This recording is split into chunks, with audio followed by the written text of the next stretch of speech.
না শুধু রাজধানীতে নয়, শহর কলকাতাতেও যদি আমরা নজর রাখি সেখানেও ককরোচ মিছিল। ছবি দেখাবো আপনাদের। এই ককরোচ মিছিল আপনাদের দেখাচ্ছি কলকাতায় সিজেপির তরফে মিছিল। যে ছবি আপনারা দেখছেন, শিয়ালদা থেকে মিছিল শুরু হয়। শিয়ালদা থেকে মিছিল কোথায় যাবে?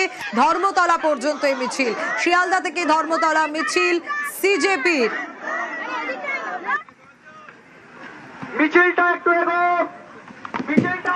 অমিত রয়েছে, অমিতের কাছ থেকে এখনকার ছবিটা জানতে চাইবো।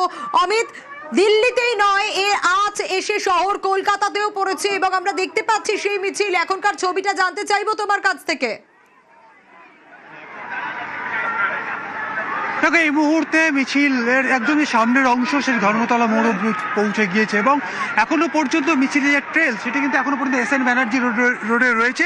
আমি ক্যামেরা পার্সনকে বলবো যে শিয়ালদা থেকে যে মিছিল শুরু হয়েছিল সেই মিছিল আস্তে আস্তে তুমি দেখতে পাচ্ছ যে ধর্মতলা মোড়, সেই ধর্মতলা মোড়ের একদম যে সেন্টার পয়েন্ট, অর্থাৎ মধ্য কলকাতার একদম সেন্টার পয়েন্ট, সেখানে কিন্তু তুমি দেখতে পাচ্ছ এই মুহূর্তে মিছিল এবং মিছিলের সামনের যে অংশ ছিল সেই অংশ এই মুহূর্তে যে মেট্রো চ্যানেল, সেই মেট্রো চ্যানেলের সামনে রয়েছে এবং মিছিলের মাঝের যে অংশগুলো ছিল আস্তে আস্তে এসএন ব্যানার্জি হয়ে ধর্মতলা এসে পৌঁছচ্ছে।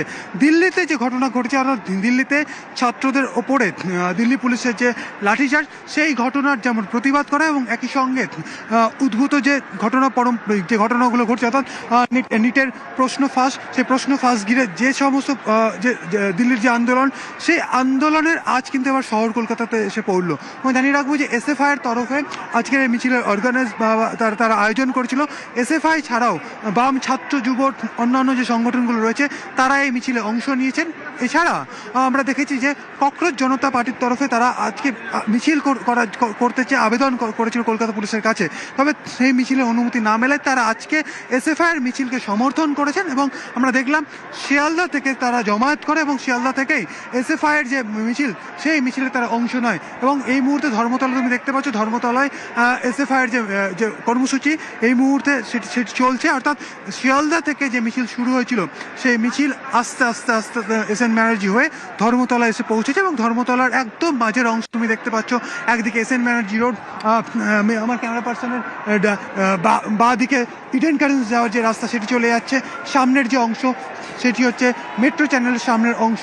এখানে কিন্তু একদম পুরো যারা মিছিলে অংশ নিয়েছিল তারা এই মুহূর্তে ধর্মতলার একদম প্রাণকেন্দ্রে তারা এসে উপস্থিত হচ্ছে এবং এখানে তাদের তরফে যে পরবর্তীতে যে কর্মসূচি সেই কর্মসূচি কিন্তু ঘোষণা করা হচ্ছে।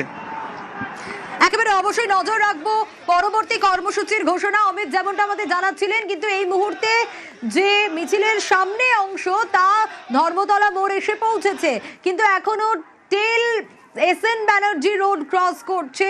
শিয়ালদা থেকে ধর্মতলা পর্যন্ত এই মিছিল, কলকাতায় সিজেপির মিছিল যে ছবি আমরা দেখাচ্ছি এবং সেইখানে এবার ধর্মতলায় আসার পর জমায়েতের পর পরবর্তী কি কর্মসূচি ঘোষণা হবে আরো বিস্তারিত জানবো অমিতের কাছ থেকে। অমিত, আমি একটু জানতে চাইবো, তুমি যেমনটা বলছিলে যে পরবর্তী কর্মসূচি ঘোষণার কথা,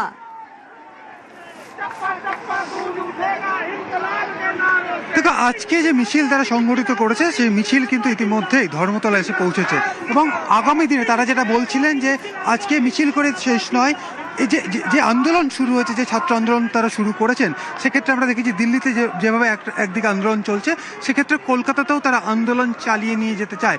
মূলত যে নিটের যে প্রশ্ন ফাঁস হয়েছে তার যেমন তারা পূর্ণাঙ্গ তদন্ত যেমন তারা দাবি করছেন এবং তাদের দাবির মধ্যে উঠেছে হচ্ছে ধর্মেন্দ্র প্রধানের ইস্তফা দাবি তারা যেমন তুলছেন এবং যে শিক্ষা ব্যবস্থার ঢেলে সাজানোর ক্ষেত্রে কেন্দ্রীয় সরকারের আরো সতর্কভাবে পদক্ষেপ নেওয়া উচিত, এই সমস্ত দাবি তাদের রয়েছে এবং বেশ অবশ্যই নজর থাকবে অমিত। বেশ।